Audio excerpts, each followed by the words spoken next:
এবার ধরে নিয়ে যাবে সাগরের মাকে। তার নামে সরাসরি মামলা করে দিয়েছে গ্রামেরই একজন লোক। আসলে সেই লোকটিকে মেরে ফেলার কথা বলছিল এই সাগরের মা। পরবর্তীতে সে যেহেতু মারতে পারেনি, এখন তার নামে মামলা করে দিয়েছে। সেটাও আপনারা দেখতে পারবেন আগামীতে, একটা ঝামেলার দৃশ্য।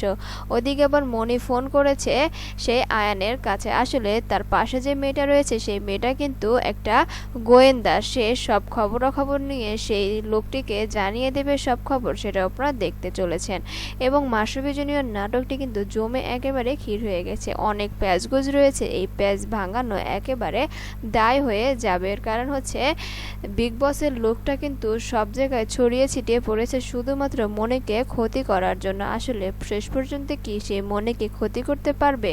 না বন্ধুরা, সে কখনোই পারবে না মনিকে ক্ষতি করতে, বরং নিজেরাই ফেঁসে যাবে। এবং এক পর্যায়ে খুব সুন্দর মতো সেই সরকারি দলের খেলাটা খুব সুন্দর মতো পারফেক্টলি হবে, সেটাও আপনারা দেখবেন। তো বন্ধুরা, এতক্ষণ সঙ্গে থাকার জন্য ধন্যবাদ সকলকে। আল্লাহ হাফেজ।